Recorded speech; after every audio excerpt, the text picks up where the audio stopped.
Hoje é dia 20 de Kislev. O Ayom Yom de hoje nos conta sobre a edição e publicação do livro sagrado Tanya, que é a obra mestra da Hassidut Chabad, uma obra de importância fundamental dentro de toda a literatura judaica, de autoria do Rav Shneur Zalman, que foi libertado no dia 19 de Kislev, o dia anterior, como nós vimos. E aqui o Alter Rebbe, aqui o nosso Rebbe vai contar como foi a evolução da edição e publicação do Tanya, que isso, o Tanya, como nós temos hoje em dia, levou algumas décadas até que ele fosse moldado dessa forma, conforme ele nos explica que a primeira impressão do Sefer Shel Beinonim Tanya, a primeira parte do Tanya chamada o Sefer Shel Beinonim, ela foi concluída numa terça-feira, 20 de Kislev, no ano judaico de 5.557, que equivale a 1796, na cidade de Slavita. E isso incluía a primeira edição do Tanya, incluía apenas a parte 1, que é o Likutei Amarim Sefer Shel Beinonim, com seus 53 capítulos, e a parte 2, chamada de Chinuch Katan, Ishara, Ichud Ve'emunah, que são as duas primeiras partes que nós dispomos hoje também.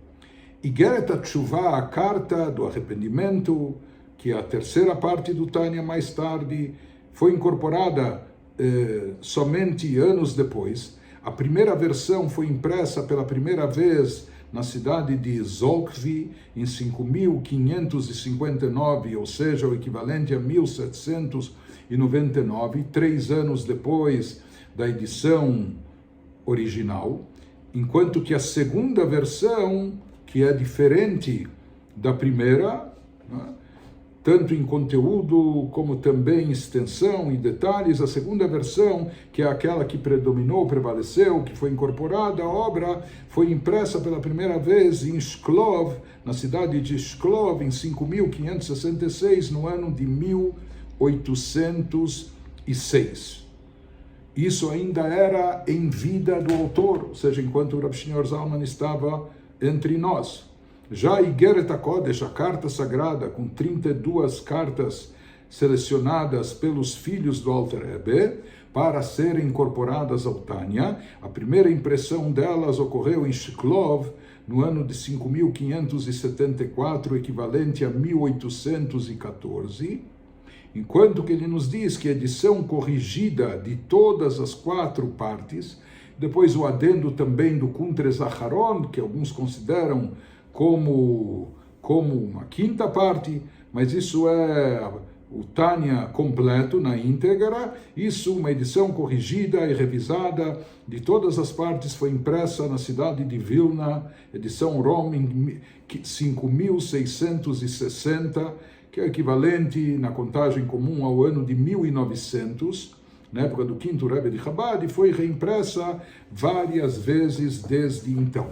Então, o Ayom Yom aqui, o nosso Rebbe nos conta como foi a evolução da edição, da publicação, de cada uma das partes, de todas as partes do Tanya, etc. Então, nós vemos que isso sofreu um processo, por assim dizer, evolutivo. O Tanya, como nós conhecemos hoje, ele é mais amplo do que foi a primeira edição original, né? Então ele passou por algumas fases até que chegou a ser como ele é, como está à nossa disposição nos dias de hoje.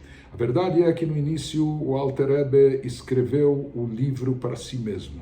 O Tanya, a primeira parte, principalmente, é uma coletânea de conselhos e orientações que ele dava para os Hassidim em Yechidut, em entrevistas e audiências pessoais. Os Hassidim abriam seu coração para o Rebbe e pediam conselhos espirituais, ideias de como superar obstáculos, etc.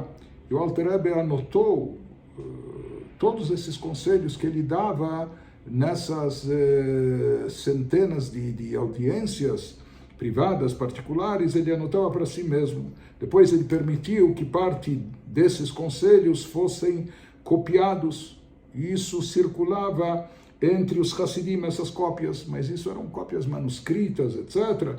Eram chamados de kuntresim, como pequenos ensaios, etc. Isso circulava entre os Hassidim. O problema é que surgiram duas questões em função desse tipo de propagação. A primeira era que com várias cópias, e as cópias eram transcritas, manuscritas, começaram a surgir muitos erros e que davam margem a interpretações errôneas.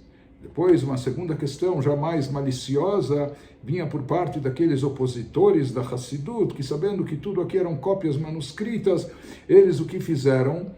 Copiaram parte do texto, mas falsificaram, colocaram propositalmente algumas passagens modificadas com frases hereges, com frases de contestação de fé, ou coisas estranhas, esquisitas, que eles queriam, com isso, difamar o movimento hassídico, o movimento do Chabad, e eles divulgaram e propagaram essas cópias falsificadas, né? Querendo atribuir ao Alter Rebbe ideias ateístas, ideias contrárias à Torá, etc. Tudo isso, em função desses motivos, desses dois motivos essenciais, isso obrigou o Alter Rebbe. No começo o Alter Rebbe nem queria publicar o livro, na sua modéstia, etc. Ele achava que não era um livro para ser publicado, mas então, até por falta de opção, ele teve que aprovar a publicação do livro, que ele fosse impresso, e então isso aconteceu. E essa primeira publicação, ela só foi concluída na data de 20 de Kislev. Na verdade, é trazido, o próprio Alter Rebbe relata isso numa carta, que ele tinha muita vontade de que o livro pudesse ser estudado, já impresso, pronto, na data de 19 de Kislev, mas acabou ficando pronto só um dia depois. Então, numa carta que ele escreve, assim relatado pelo Rebbe anterior, ele fala, Rabot machshavot belevish. Muitos pensamentos passam pelo coração da pessoa, mas no final é a ideia de Deus que prevalece.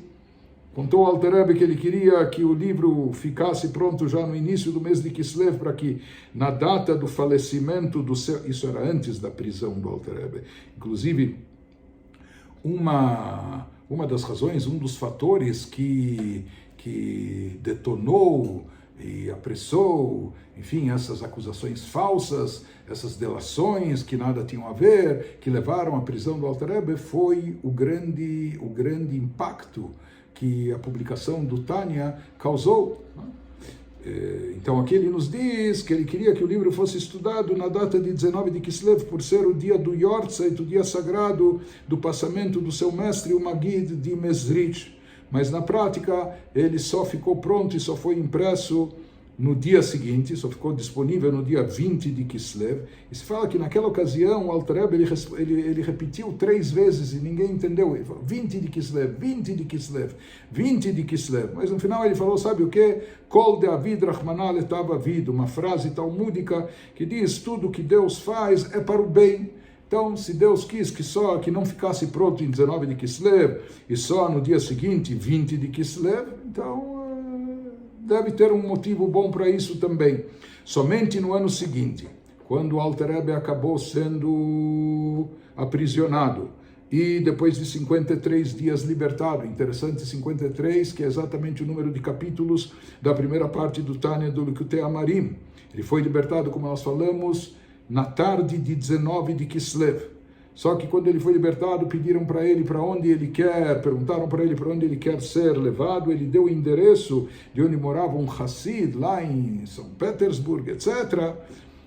Mas, por engano, levaram ele para um apartamento no mesmo prédio, onde morava também um Yehudi praticante, só que um opositor ferrenho da Hassidut. E, por engano, trouxeram o Alter Rebbe para o apartamento, para a casa desse grande opositor, onde ele teve que passar lá algumas horas, e não foram poucos os desaforos que ele teve que ouvir e escutar. Isso causou para ele um grande sofrimento, até que os Hassidim, preocupados, sabendo que ele já saiu da prisão, mas não chegou ainda, até que eles imaginaram que talvez ele estivesse nessa casa desse opositor, e foram lá e liberaram ele também dessa situação, e já era noite de 20 de Kislev.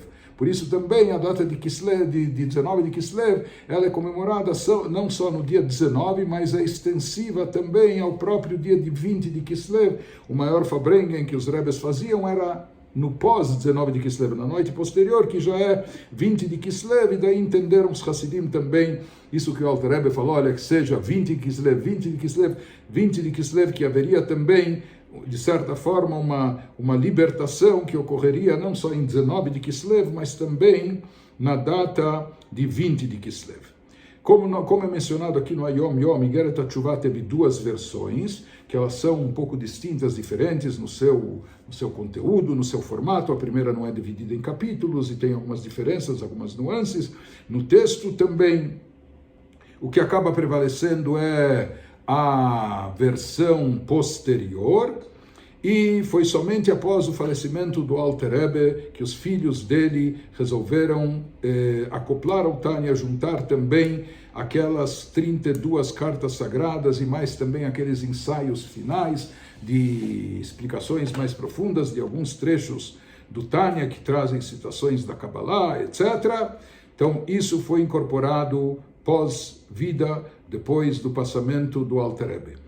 E no ano de 1900, como nós dissemos, o Rebbe Reshab, ele instruiu os Hassidim a publicarem, fazer uma publicação revisada do Tânia, e assim ocorreu. E o nosso Rebbe, ele sempre fazia questão de que todas as edições posteriores fossem uma cópia, uma réplica dessa edição de 1900, publicada por orientação e instrução do Rebbe Reshab. Então, que todas seguissem a paginação, o formato, etc., dessa edição, e desde então o Tânia já foi publicado milhares e milhares de vezes, literalmente por todo o globo terrestre, como nós vamos eventualmente ter a oportunidade de falar disso.